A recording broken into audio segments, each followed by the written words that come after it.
Hello students, good morning. आज हम Hindi third language के चैप्टर 2 में संबंध सूचक अर्थात प्रीपोजिशन को पढ़ेंगे। तो चलो बच्चों, क्लास स्टार्ट करते हैं।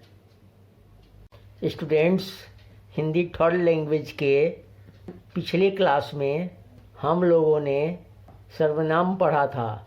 सर्वनाम में हमने मैं, हम, तुम, आप, यह, वह, ये, वे, क्या, कौन, कहाँ, इन शब्दों को पढ़ा था और इनसे वाक्य बनाना सीखा था। तो आज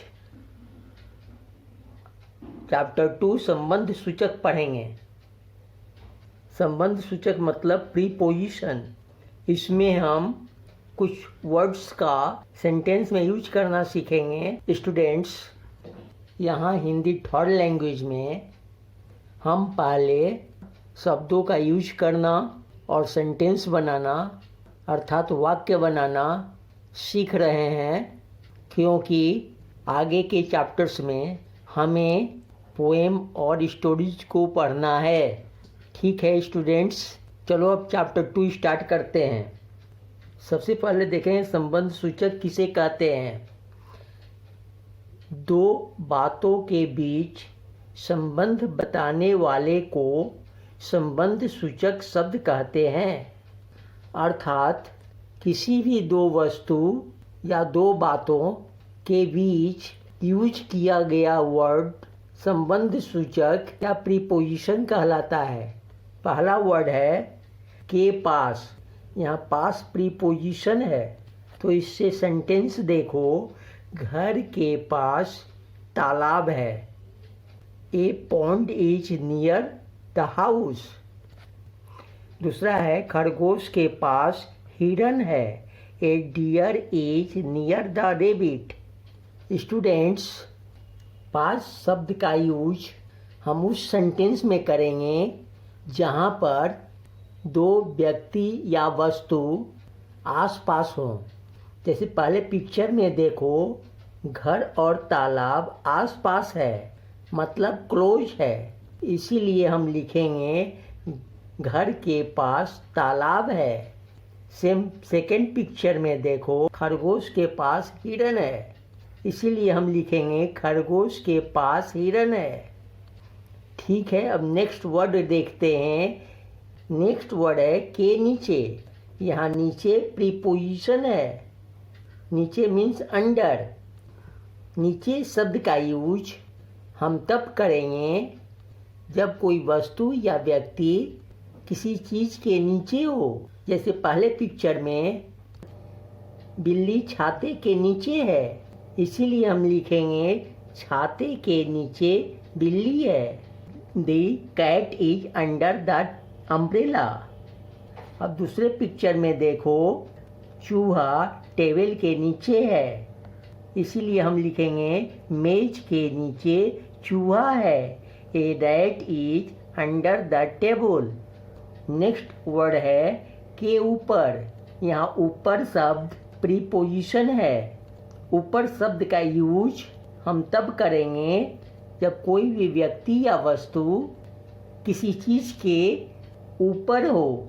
जैसे पहले पिक्चर में देखो, मुर्गा घर के ऊपर है, तो हम लिखेंगे घर के ऊपर मुर्गा है।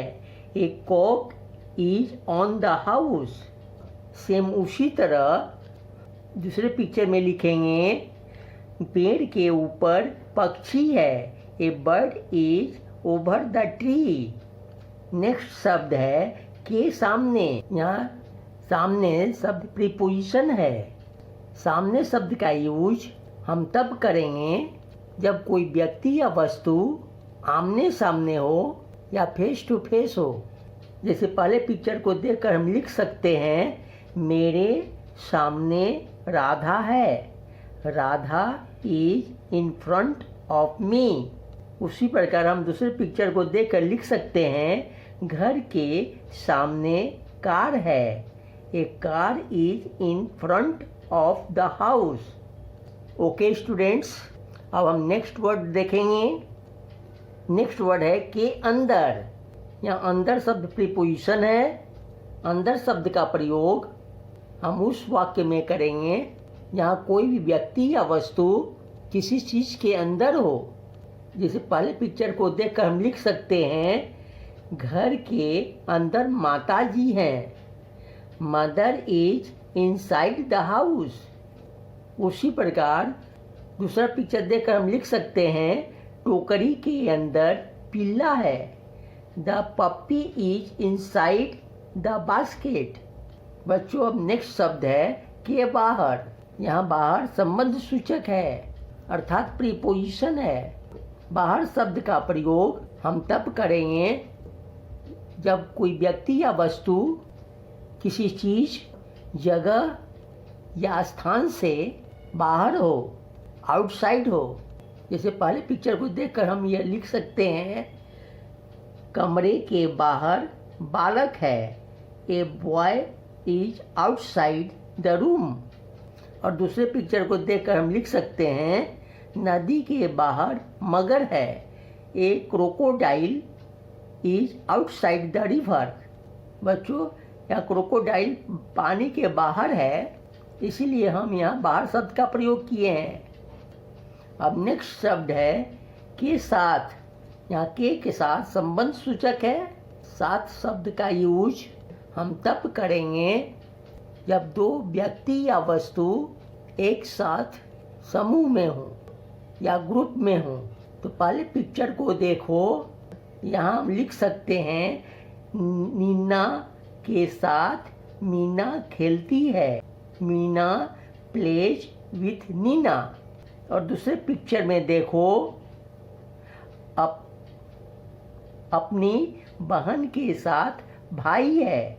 A brother is with his sister. बच्चों यहाँ पिक्चर्स में दोनों व्यक्ति एक साथ है, इसीलिए हम यहाँ पे साथ शब्द का यूज करेंगे।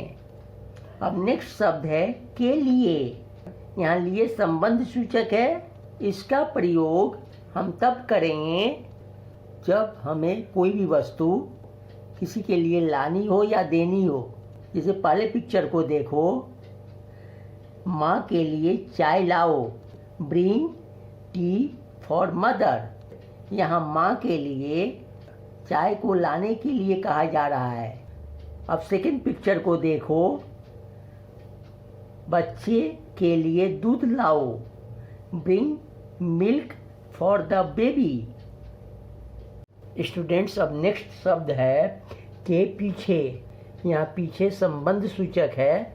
पीछे शब्द का यूज हम तब करेंगे जब कोई वस्तु या व्यक्ति किसी दूसरे व्यक्ति और वस्तु के पीछे हो। जैसे पहले पिक्चर में देखो गाड़ी बस के पीछे है, तो हम यहाँ लिख सकते हैं बस के पीछे कार है। A car is behind the bus. उसी प्रकार दूसरे पिक्चर में देखो पेड़ घर के पीछे है, तो हम यहाँ लिख सकते हैं घर के पीछे पेड़ है। A tree is behind the house. अब नेक्स्ट शब्द है के पास।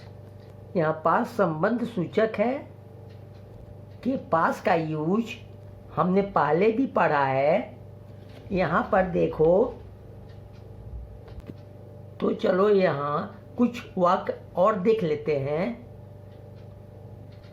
पहले पिक्चर में देखो गाय और बछड़ा पास पास है, तो हम लिख सकते हैं गाय के पास बछड़ा है।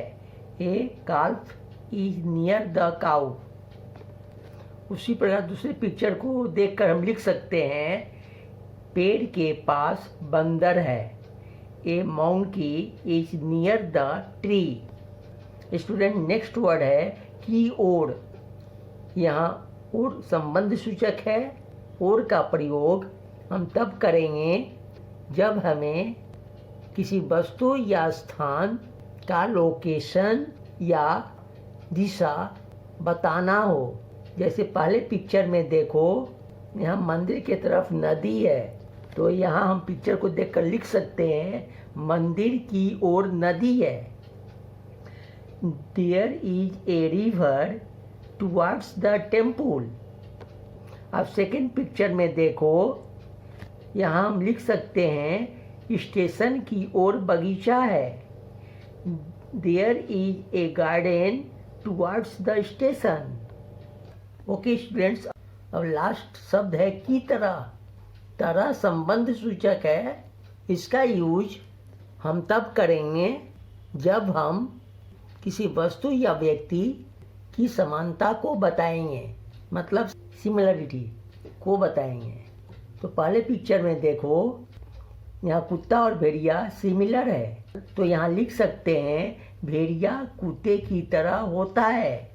The wolf looks like a dog. और सेकेंड पिक्चर में हम लिख सकते हैं माँ की तरह बेटी भी सुंदर है। Daughter looks beautiful like her mother. ठीक है स्टूडेंट्स, आप इन शब्दों को पढ़िएगा और इससे वाक्य बनाने की प्रैक्टिस करिएगा। मैं आप लोगों को इससे रिलेटेड होमवर्क दूंगा, उसे करने का ट्राई करिएगा। ठीक है स्टूडेंट्स, आप लोग मन लगाकर पढ़िए और स्वस्थ रहिए। Thank you.